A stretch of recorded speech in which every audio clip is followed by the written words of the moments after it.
Wanji sebo. Wasuzo chano sebo. Nasuzeyo mpola mpole eyo mpozeeyo.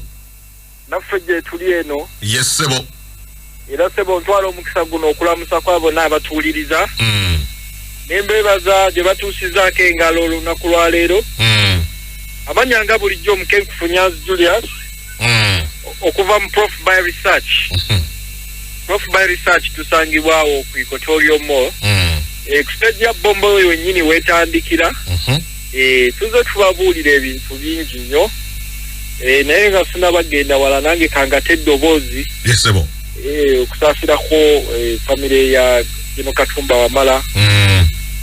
Kituuse kuwo kibadde kikangabwa ky'amaanyi. Era tusaba Mukama mugumye ne famire ye. Bambi ne driver naye alugendeddemu. Mawulire si malungi, mawulire si malungi. Gennyamiza gana kuwaza. Naye tukasabe Mukama abayiseemu mu mbeera eyo. Ne Uganda yonna si kirungi kinnuma nga bwe nagamba wiiki ewedde nti emmese tezisobola kutuula ziteese ku kamasu. Okola akamasu. Emmese tezisobola kutuula zigayi tukole tutya akamasu kano. Ogulya alya nnyo, omusooso gulya nnyo. Buno busite boning olwo butudde. Nti buteese ku misooso n'emmese zino ennene. Tekisoboka. Naye ate ffe abantu ne tukula ettima bwe lityo. Kibi nnyo kinakuwaza. Omuntu asobola okuteesa mu meeting ne batuula nti tukole atomic bomb. Katutuule tugende tulumbe omuntu ono tumugyewo. Kama nga bwe twasomanga edda batugamba nti fenna twatondebwa mu kifaananyi kya Katonda. Siraba Katonda bw'onaamuseesinga ng'osse munno. Oli mutuufu. Kubanga yagamba ndi oli mu kifaananyi kyange. Kategeeza muntu gw'oyagala okusaanyaawo oba osaanyaawo kifaananyi kyaki kya Katonda. N'olwekyo nsaba abantu beekuba emitima naddala ababi balokoke. Uganda yaffe. Ate Uganda muno yagenda okukyusa embeera oba yagenda okuyamba generation yo. Waliwo obutakkaanya abantu babwogere naye ekikiririza nnyo mu kintu ekyo ky'okusaanyaawo abantu kirungi. Era nsaba Mukama abakwateko abantu bwe batyo. Yesebo. Olwekyo nga tuzzeyo ku byaffe tuzze twogera ku bintu bingi nnyo. Tubula mwami Kisenyi tukeera wano bulwaku tubaako kye tugamba Uganda. Kubanga ekyobugagga tetulina mu nsi muno bwe bulamu.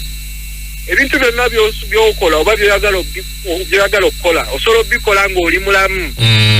Naye bw'oba toli mulamu tosobola kukola ki? Tolina ky'osobola kukola oli mutuufu. Kubanga obulamu bwe bugagga. Ndabye ku bantu bangi nnyo nga balina ssente naye ng'obulamu bugenda. N'olwekyo obulamu tubuwe ekitiibwa ate tubukozese bulungi. Fensi zaffe ekitukuba nti kapito waffe ali mu ttaka. Bw'olaba kapito w'ensi zaffe zino naddala ez'abaddugavu asinga obugagga bwaffe buli mu ttaka. Gy'emirambo bwe bantu be tuziise kugamba obugagga bwaffe tebukyali ku nsi kubanga abantu oluusi abayamba ogekulaba nga gulya bamugyewo. Kati singa tukyusa ekintu ekyo olaba nti bannaffe bali magulumeero bwe batusingira mwami Kisenyi. Kasita balaba omuntu ekitone kyalina ebyo byasobola okuleeta okukyusa ensi ye. Ddala bamuteeka ku mwanjo ne bagamba ono tumuwe buli kimu ebyo byonna byayogerako abikamulemu abirekera ensi ye. Yes. Era n'okwagala okwo kwe balina. Nze nabeera mu Amerika emyaka mingi awo ensambya. Naye nga oli okugamba nti aye mwana Amerikano olina okuvaawo n'ayitawo. Awulirira ddala nga ddala kyekyo muntu. Nze ndi mu Amerika ali proud. Ogera timu bibiri agamba mwana Amerikano. N'ogamba okay kale. Nayagala bagamba kati nze siri muntu. Ng'akulaga n'owomugamba mu Uganda. Asengejjamu n'awewulamu naye nga kintu kikulu nnyo nti naffe tubeere ne Ugandan dream. Be proud. Tuzimbe ensi yaffe obulamu tubutwejalinga kubanga ensi bwebe nnungi naffe tugikola ki yeyagaliramu naye bwebe embi ate naffe tujja kwennyamira nnyo abamu badduke ab'emitima emitono ogenda okakkananga ensi tegenze muki mu maaso nawe tojja gyeyagalamu nolwakyoka mu mbeera eyo tukulaba nti nwana nnyo okulanga bwe tubaako n'ekintu kye tuyize nga ffe aba Prof by Research tukigabana ne bannayuganda okukuuma maapu ddala maapu nagikugamba maanyi animals plants nti twagala buli omu asigalewo kuki maapu katusigadde tutya ku maapu nga nammwe mweyagaliza bwe muteyagaliza ne bwe tunalwana ne tubasomesa ebintu bino ebikuusike ebintu bye mbasomesa ebimu biba classified naye mbijjayo olw'ensonga tujaggala tubeere bulungi naye bwe tubanga naffe tetwefuddeeko kijja kuba kizibu n'olwekyo olwaleero njagala twogere nga bw'ogambye nti kati abulwadde nabo ojjeko bano abababilooni n'abakabuliini abatta abantu naye ate tulina n'omukabuliini omulala korona atufuukidde ekyambikwa ate ebintu bizibu ekintu kyatandikira China naye teri aginenya wadde maama Amerika yabadde egezaako simanya tukole tutya Trump yali agezaako musajja wadde nayo byabakalira ku mimwa naye kati ate ffe basaalumanya omusango ne bagututeekako nnyo naye nga nannyini kwonoona neokulatta akola ki alatta ensi bwetyo bwefaanana ensi tebeera feya era teribeera ki feya naye kati ffe abalina okwerwanako nga ffe abantu okulaba nga tuteekawo enjawulo n'olwekyo abatuwuliriza n'abali eyo yonna bintu bingi gye basobola okukola tuzze tubyogerako era nzijukira bulungi nnyo bwe nafuna obutemu buli bwe bantemula nenkola programu naawe nga ndi mulwadde Super 4 ne mbagamba bannaaye ekintu kino tekigenda kuggwawo ki mangu kubanga nze mbadde ngoberera history y'endwadde zonna mbeera mu free time yange nzinoonyerezaako tebigenda bwe bityo Spanish flu tomala gakitwala bwotyo ona kwerwanako obuti bwerwanyi kati wano mu Africa tulina obuzibu prevention tetugiwa maanyi twagala kujjanjaba okujjanjaba kuzibu nnyo era kuli expensive ate kuli psychological torturing mwami Kisenyi bwe nkugamba kati nti mwami Kisenyi nywa lita 2 ez'amazzi ogaana okufaako naye onalwala nga balina okuteekako amazzi ecupa ne bagamba bamutaddeko ecupa 4 ez'amazzi kati obulumi obumanyi ng'ofuna ecupa y'amazzi kanula engeri gy'erumamu kanula eruma n'okufumita okwo buli kaseera abamu n'emisuwa gizimba abamu n'emisuwa gigaana okulabika naye ng'ate okunywa obunywi kyali kyangu oba ofuna nkuwulira okunywa amazzi kyali kyangu naye n'okola ki n'ogaana kati ate bw'otuuka kukuyamba wali mu kujjanjaba nga bakuwa amazzi kibeera so expensive n'olwekyo abannayuganda balina okukimanya nti okuziyiza kusinga okukola ki okuwonya ate kuli cheap kubanga oyinza okwekanga mu bbiiru nga bakuwadde ebbiiru yakakadde kalamba tozannya okuteekako obuteesa amazzi bagamba twataddemu n'eminnyo akakadde kati nkalamba kagenze naye ng'ate bw'oba olembese amazzi g'ag'enkuba gaba ga bwereere ontegeera kati olaba kosti eyo nti wali kakadde kalamba gano amazzi gaali ga bwereere n'ogaana ogakola ki n'oganywa ekyo kyekyo tusumbuwa endaba y'ebintu psychology yaffe engeri gye tulabamu ebintu nga bibindi ze twambadde oluusi zituleetera okugwa mu ntata naye ekyo abantu bagenze bakiyiga naddala bawuliriza ba programu eno n'abantu abalala bangi batandise okuopeninga up amaaso n'olwekyo kati okuziyiza kusinga okola ki okuwonya ekyo buli muntu njagala akiwandiike prevention is better than cure kikulu nnyo kubanga okujjanjaba kuli expensive ate tekukuleka kyekimu kati mu mbeera eyo nayogera ku Super 4 super 4 oils nembagamba nti muzifune muzikozese the super 4 oils mwe muli oregano oregano mwe muli cinnamon mudala oil wa mudalasini mwe muli neem oil mwe muli ne oil wa babbi thieves oil era nempe kyafaayo nenkugamba nti thieves oil mukyasa kye 16 waliwo obulwadde bwa kawumpuli kawumpuli yattanya abantu naye waliwo ababbi bana abagatta oil ezebika ebyenjawulo omwali rosemary omwali neem omwali kalitunsi omwali vinegar ne bakolamu oil nga tebafa nga bali tebalwala sikufa naye bo bali tebakola ki tebalwala nga obulwadde obwakawumpuli butta abantu bangi naye nga bo besiga oil ne banyagulula emirambo era King Henry omukulembeze mu biseera ebyo n'asalawo babakwate naye mubakwata naye neyebuuza abasajja bano basobodde batya okugaggawala ensi yonna eri mu budde bwa kazigizigi nkuwulira ate nga bayingira ne bamenya ne baga awali abafu gye bagenze gye bagenda bagamba bano bakanakulwa tebalwe kati mu mbeera eyo paka we babasalira ogw'okufa okubasalira ogw'okufa ne bagamba gundi King Henry n'abagamba nti kale okubasonywa mulina okumbuulira bye mubadde mukozesa ababbi abo ne boogera oilo ze baali bagasse era okwo we wava the famous thieves oil erinnya we lyava nti oilo w'ababbi abo abaali ababbi abo baawona batya oilo oyo gwe baagatta lwakuba bannayuganda tebaagala kusoma kati oli bw'omugamba thieves oil alowooza oba mubbi agenda kunfuula mubbi naye bano tulwewoleza nnyo mu jjadu wali agamba awali abalokole mbaagala nnyo basevd naye sometimes bali prejudgmental ekyembalabyeko tayagala kusooka kuwuliriza nsonga si bonna naye abamu kuba omugamba nti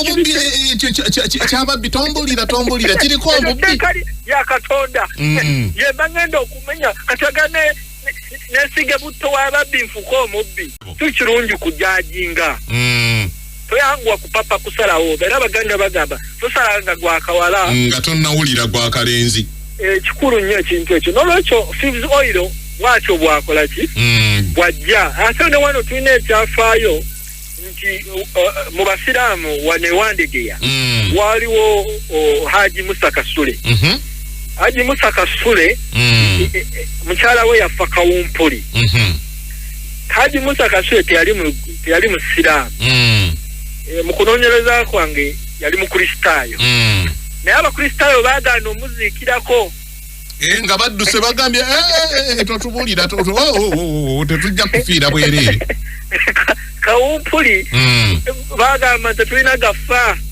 bambi abasiraamu be bajja ne bamukola ki ne bamuziikirako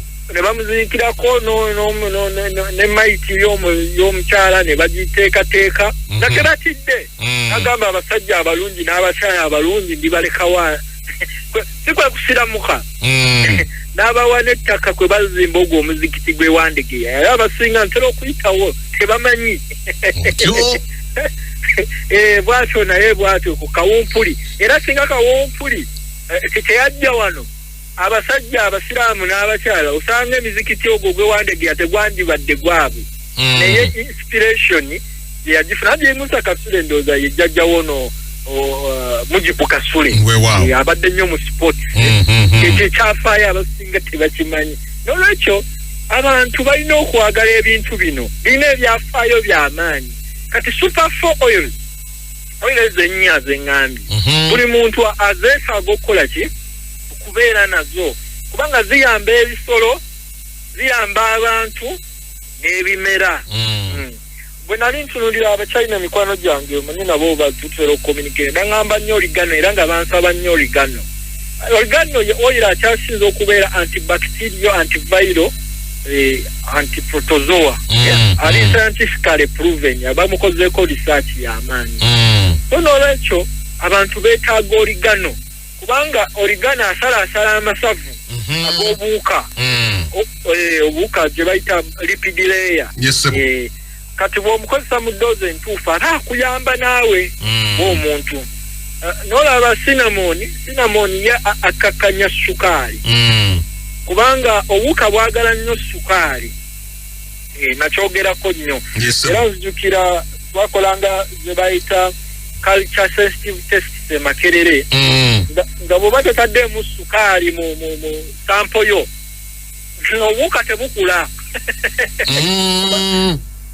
omanyi nagenda neyitiriza nenkola olugezigezi nkozesa stevia sebo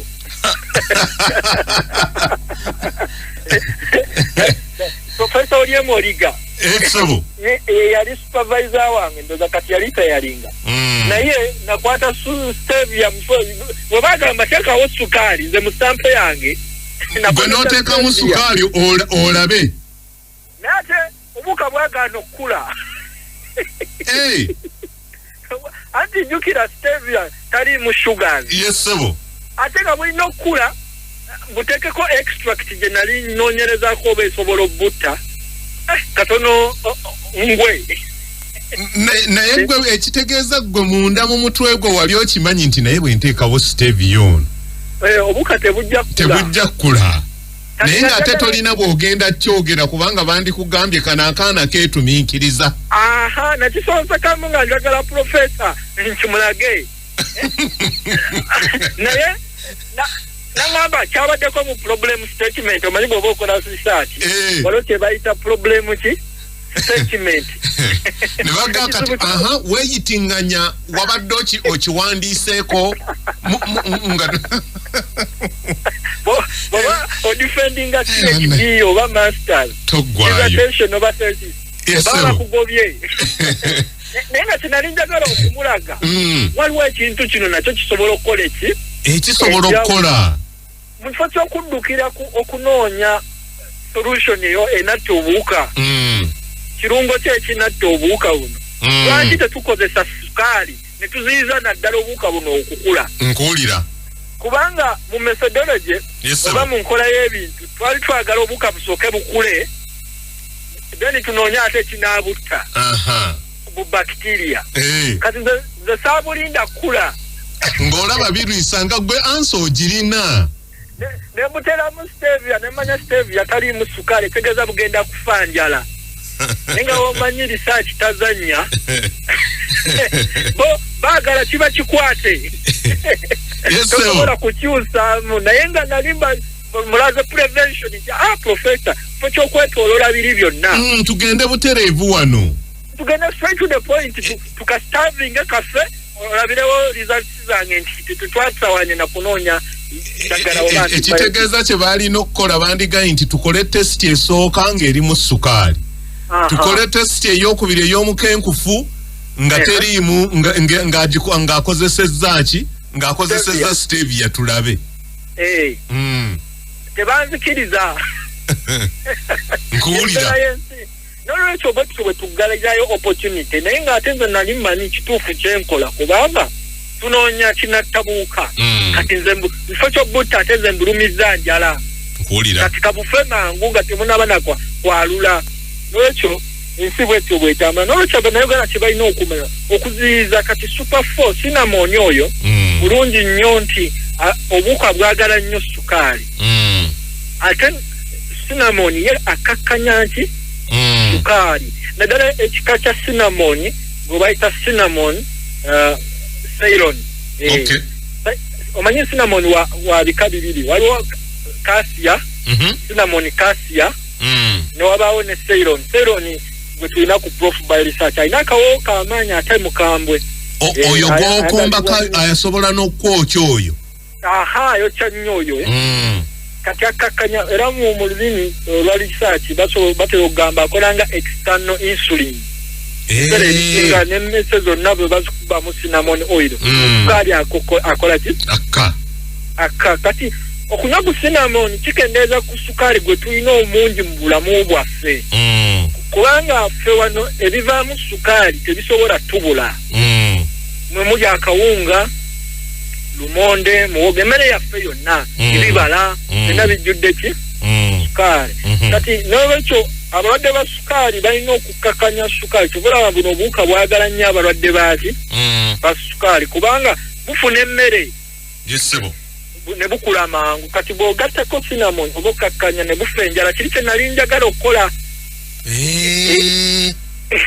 mu kifo ky'okubwagala okubutta nze mbulumya njala bwo ne bufa nga tebunabana kuzaala nkutegeera kye bayita starvation era mesadi y'emu abayindi gye bakozesa ku neem oil neem oil akola nga anticidant omufuuyira ku kimera bino ebiwuka ebisaanyi bifa appetite sigamba nti bw'obifuuyira bifiirawo naye kifa appetite nga tekirya kati ne kifa enjala nkutegeera jjukira ate eyo stage eya namatimbo yesinga okuba ne appetite tubulaba obusaanyi bwe bwatulumba wano bwalyanga buli kiramu nkuwulira eyo ebisaanyi bijya nnyo so nno olaba abantu kye bandikoze ekitegeeza gavumenti okugula eddagala lye yagula lyonna yalina kutabula neem oil negamba aya basi tutandika okufuuyira ate ngaali organic yesebo kati abayindi bwe bakitegera balina products ze bakozeemu nnyingi naibini ne babysin okuva mu neem oil kubanga ate appetite kati nekino bwe kiri kati obuka bwe tubukendeeza appetite bujja fa bwokka kati nekino cinnamon kyakola ki kyayambako ne mubaamu gundi neem oil neem oil yennyini nkulaze kyakola atta appetite y'obuki y'obuwuka ate gwete omuntu tatta appetite yo nkuwulira kubanga alimu ekirungo bakita azadirachtin kyekitta appetite kati naawe omuntu osobola okumuga ate neem oil ayamba n'okukkakkanya omusujja yesebo oluusi bw'ofuna infection omubiri gukola fever yesebo fever ye bugumu gutta obuwuka buno omuntu omanye abantu abasinga beebuuza lwaki endwadde omusujja ke kabonero akalaga nti waliwo ekintu ekitagenda bulungi mu bulamu kati buli wofuna akawuka akakuyingidde omubiri gwongeza ebbugumu bukasiriize nkuwulira naye ate mu kwongeza ebbugumu ate naawe kikukosa sisitimu ze zaaki ez'omunda n'obutofaali ne bukosebwa oba ebbugumu eryo nabwo ne buttibwamu oba ne bukosebwa nnyo kati neem oil akontrolinga ebbugumu lino erikola ki eririnnya ng'aimprovinga blood saturation ebbugumu ne lisaasaana mangu evenire notafuna fever mbi esobola okuteeka mu kye bayita critical temperature state omuntu n'afa olw'ebbugumu erikoze ki eri kasikaso above 38 degrees Celsius omuntu awo aba atandikwa okwekubira ku ndulu kuba ebbugumu eryo teriba ki lungi ekiraba mwami Kisenyi kati ezo super 4 abantu tesasaga kugenda ku maazi nkomewo bamanye nti bazeetaaga kubanga nakakola oil ebikalu 10 naye mu bikalu 10 nonzeemu ebikalu ebi bina omuntu azeetaaga mu first aid mu mbeera yonna kati ekyomuntu kyetaaga mwami Kisenyi eucalyptus eucalyptus okweyoteza kukulu nnyo kubanga obuzibu obubaawo obuwuka bwe butuyingira ne busussa ekiwanga ne bugenda mu mawuggwe bukola amazzi muki mu mawuggwe kati amazzi bwe bukola amazzi mu mawuggwe oba eminyira kati omuntu aba takyasobola kusika mpewo nkuwulira ey'obulamu kati akawuka nga tekanaba kugenda mu mawuggwe okattira wano mu nnyindo ekitegeeza obuzibu bwa kino kawuka kukutambula kayingidde mu nnyindo kasita kakkirira mu mawuggwe be kati nga embaga etandika oba owedde nkuwulira bebo bagamba nti kati ate yeetaaga na gundi breathing aid oba okumuteekako oxygen kati okwewala ekyo kati steam ono aba hot kati ate obuwuka temperature bw'erinnya bufa Mula bagamba obona wa mungalo. Sisiriza engalo zino. Second zinga 3 oba 4. Okole bugumu. Friction eyo manyi buli wokuta engalo zikola eki? Ebugumu kati nejjukira steam abeera ku 100 degrees Celsius. Kati steam yekka tamala onokuteekamu oil. Nkuwulira. Kati oil nga eucalyptus oba akakomera. Kubanga ezo oil ziri anti-inflammatory. Yes. Oyinza okutta akawuka naye ate nga gundi sinus cavity ezimbye. Ekiwanga kyo nga kikoze eki? Nga kizimbye akabubi ako nga kakoze eki? Nga kazimbye. Kati bw'oteekamu zino oil ziri anti-inflammatory. Zinyiga katolaba nze bwe bantema mwamukono omwaka oguwedde aba Babylon. Omukono tegwazimba. Nasiga kakakomera. Kati bo eri bwe twagenda mu ddwaliro bo bakyewuunya.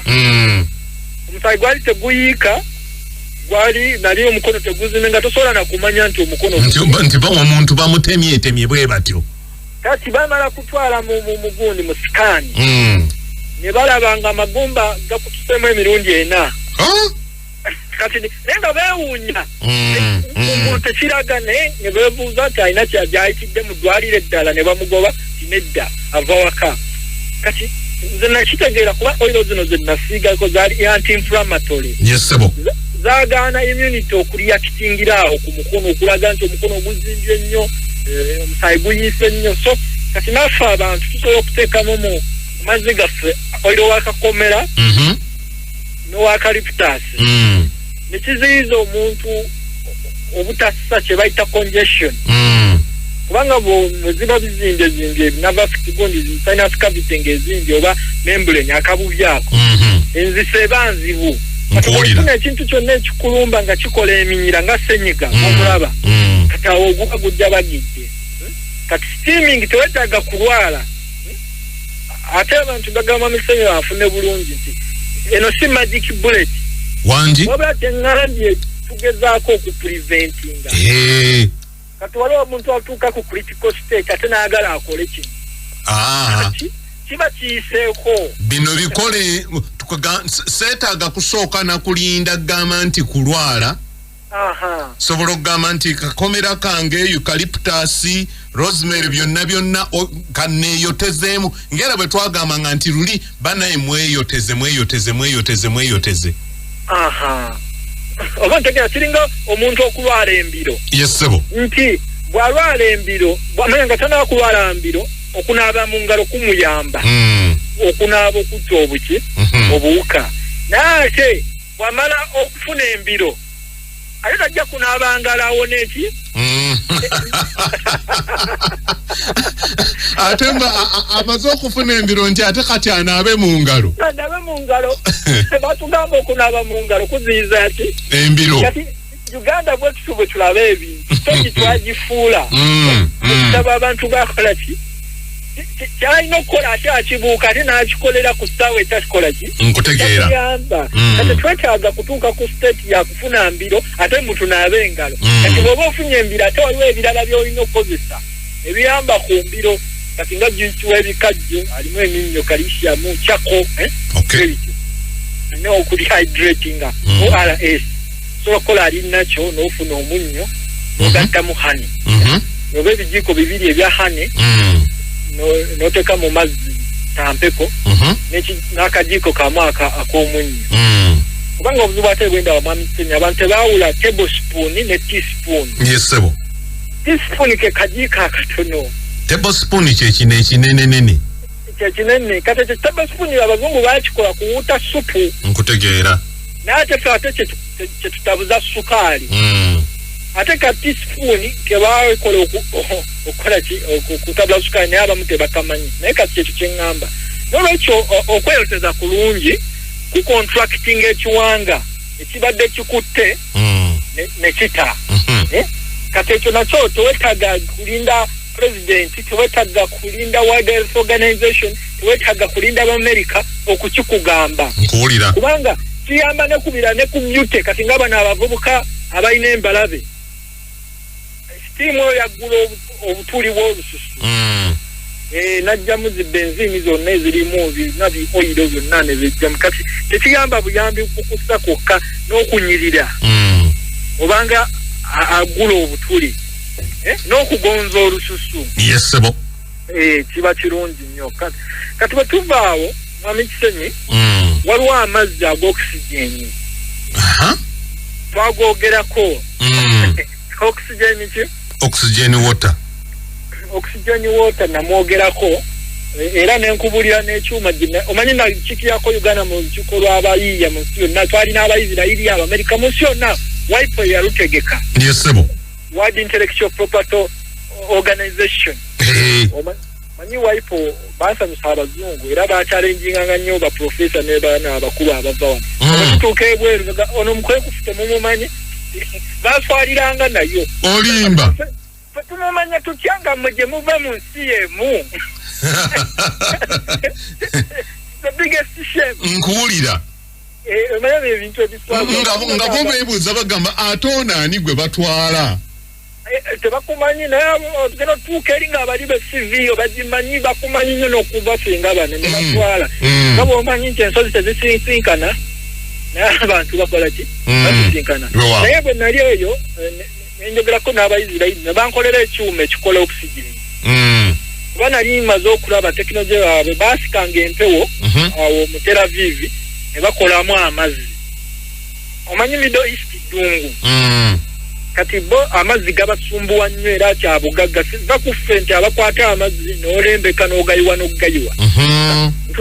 n'akuteeka olugogo ku nnyumba n'alussa wansi ng'amazzi agakoze eki agayiye ekiri ekyo kyassa kirigo kye tukola naye munayo bankolera ekyuma ekyo oxygen nooza nakikuleeterako naawe nnyo waliwo mu studio kati abantu beetaaga liquid oxygen nkutegeera sokoleke oyo kozi gwe tuba tuyita ozone water ozone water O3 katwetaaga oxygen mu bulamu bwaffe lwaki nti waliwo tufuna oxygen deficiency obanga oxygen tamala kyovula abantu bafuna nnyo masopuulu kati bwe bafuna masopuulu manya nti carbon dioxide yakozeewo mu kifo kyaki era bwe nakitegeera nti bano ba athlete ab'amaanyi banywa nnyo amazzi g'oxygen kyova olaba kati nga ba Usain Bolt asobola okuspulitinga mu seconds 10 n'adduka mita 100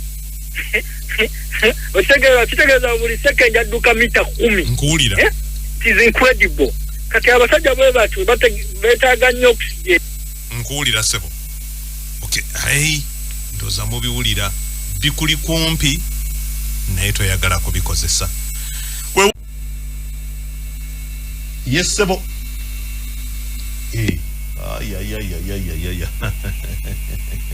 kankubye eddolera kale ebutereevu mbadde ngamba omukenkufu ndi naye naye tugamba tutya weewo ddala ensonga enkulu gezaako kutunuulira ku ebyo ebisobola otuyamba mu kutangira coronavirus kugamba ekirwadde tetuganye weekiri naye tojja kuzinga buzinzi mikono okweyoteza kintu kikulu nnyo okendeeze singa kaba kazze okukuba wansi kubanga era ne thieves oil ono okwongera immunity yo waggulu kiyambira ddala kale weewaawo omukenfufu yesebo tweyongere mu maaso n'emboozi mu ddakiika ezisigaddeyo mbadde nkuwa ekyokulabirako ky'abasajja abaddusi engeri gye bakozesaamu amazzi g'oxygen yesebo okuziyiza maaso cramping oba fe kyetuyita maaso pool kati mu mbeera eyo omuntu yandibadde ng'alina amazzi g'oxygen ago ewaka ozone water n'oteekako mu byokunywa byo mu byokulya nti oleme kutuuka ku point eri nga balina kukussaako busa oxygen nkuwulira kikulu nnyo ekintu ekintu ekyo kamala okubuuza ozone water ono namutereka ne musibako bulungi era akyali ozone water abeera ozone water fira kubanga ali 99.9% kikumi almost rounding off about kikumi naye mu physics ekintu kiri 10 ku 10 so bajja kubulya lwaki sayansi wato bwe namugendamu tutujja kumalako program nekyo ate nga ewaabwe bali bo bamunywa nnyo oxygen water oba ozone water n'okumunaaba akolanga antibacteria wabaawo ozone taps era ozone yoyo ali mu nkuba enkuba bwetonya bwetu kintu nekikudamu obuki obulamu ffe tubadde mu irrigation tubadde mu greenhouse farming emyaka mingi naye enkuba nga yatonye togigeraageranya n'amazzi gano ge mufukirira ekiro kimu ekyenkuba mwami Kisenyi oba bibiri bikola enjawulo yaki yamaanyi okusinga ffe abafukirira n'olwekyo kati olwokuba nti mulimu oxygen era n'omutonzi mu kutonda kw'abantu oba nature waliwo ke bayita ozone layer ke kabubyako era kasanyeewo n'ensi n'etawanguka n'olwekyo abantu beetaaga amazzi ago oxygen gateeke mu mazzi gonywa gateeke wansi w'olulimi omire gatonyeze mu maaso okuyambe ne ku kifu gatonyeze mu kamwa gatonyeze mu matu gakuyambe kuwakisa omubi oyo oluusi abamu infection n'aleeta tinnitus oba ringing sound oxygen nayo bamwetaaga abantu era sebo ekyala abantu tebeetaaga vitamin C mukulu ddala secungwa nakunyumiza abasajja abazungu bwe bayitanga Africa Dark Continent okuba balemererwanga okutuuka eno omanya abasajja bedda bajjanga nampewo ze bayita musun wind nga balinda nti empewo zifuuwa zizze eno mu myezi bwegiti yesebo yewewa balina ebigoye bye Arabu traders bamala omwaka mulamba bali ku mazzi balwalanga obulwadde obwa vitamin C deficiency bwe bayita scave omuntu aba omusaayi mu bibuno era abantu abamu bakyabulina bw'asenya bwati omusaayi ne guva mu bibuno bibuno bibaamu amabwa skin ejjula amabwa omukenkufu onjazikayo eddakiika endala nga 5 mu ssaawa eddako tewali tabu kale ssebo amina tuvaawo okuba yesebo mwami Kisenyi weewaawo ssebo nkwebaziza nnyo olw'okumpa omukisa guno weewaawo okwongera okutangaaza n'okulambika ensonga weebale nnyo ssebo era nyongera okwaniriza abakatwegattako abakatwegattako tubadde twogera engeri gye tusobola okuziyiza era nga tugamba nti okuziyiza kusinga okuwonya weewaawo ekintu kikulu nnyo ekyokuziyiza kuziyiza kukulu nnyo kusinga okuwonya era ssebo badde njogera ku vitamin C yesebo vitamin C eyo nenkulaga nti abasajja bano abangereza n'abazungu n'abalala bayagalanga okujja ku lwazi lwaffe oba ku kontinenti yaffe eno bagambanga nti eyaffe is a dark continent naye ng'ekyagiyisanga dark continent olw'okubanga tebaafunanga vitamin C amala nga bali ku mazzi okwo nga baseeyeeya naye bwe bakizuula nti vitamin C mukulu ne batandika n'okujja n'ebibala embeera yatereera yesebo era nga mu kibala ekyo kye bajja nakyo yesecungwa secungwa wano tetumwagala abantu abasinga bagamba secungwa oyo atawooma kikaawa balina bintu bingi nnyo bye boogera naye secungwa naddala ekikuta kijjudde vitamin C vitamin eyo nkulu nnyo olw'okuba nti eri water soluble yesebo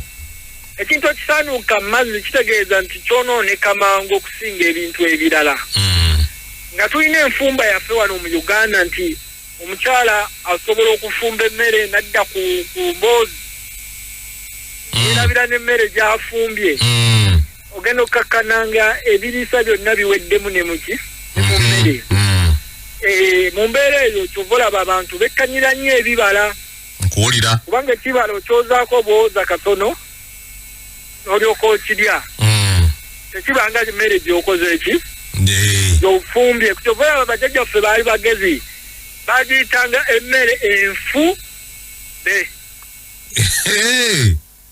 emmere enfu mbe nti bo bakitegera nti bali mu kulya mmere enfu enfu nti mbe mbe n'olwekyo kati kiba kirungi nnyo okugattako ebibala naye ensangi zino ebibala ebimu bibale mu sizoni ate ebirala tebibeera mu sizoni kati awo kwe kuvaayo n'enteekateeka ey'okukaza ekikuta kya ssekyungwa ssekyungwa atereka nnyo vitamins ne bioflavonoids oba antioxidant mu kikuta n'olwekyo omuntu asobola okufuna powder wa ssekyungwa n'ofuna ekikuta ekyo n'okikaliza mu dryer abantu abamu bakaliza mu musana naye omusana guliko ekitundu kye bayita infrared ekyo bw'otambula mu musana n'owulira n'ogamba omusana nga gunjokya ekikwota ekyo bakiyita infrared kati infrared oyo ayonoona ebiriisa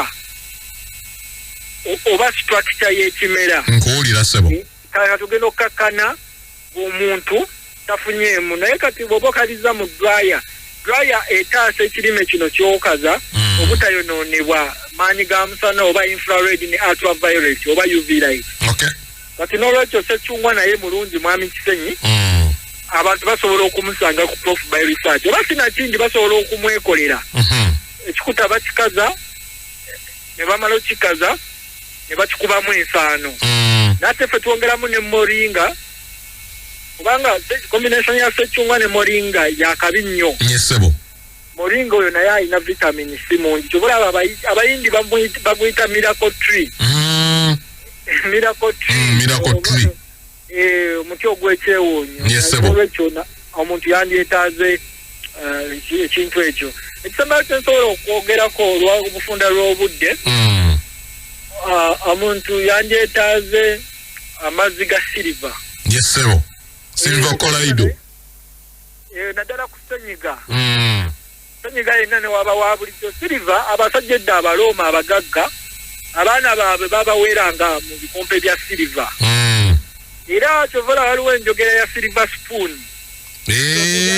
nti ekintu akifunidde ku silver spoon olwokuba nti abagagga baaliiranga ku silver plate naddala bakabaka abalangira bakingi ne queen ba emberange naye nga silver mulungi nnyo ekitongole kino mbadde kitunuulira nnyo ekya NASA ntera okutunulira lipooti zaakyo bwe baba basindika bano abavuga ebizungulizi mu bwengula babaweerako amazzi ga silver ge banaaba nkuwulira nga sanitization okwesanitizinga baleme kudda n'obuwuka obupya bwe bajje mu bbanga ate babuleete ku nsi kuno omuntu alwale mwana w'omuntu ate nga tanabafuna ddagala nolwekyo silver water osobola omutonyezaako mu nnyindo ate sigamba silver ono gwe bafuna silver nitrate ne batabula mu mazzi ne bafumba eyo chemical waliwo kye bayita colloidal silver oteeka amazzi agali ku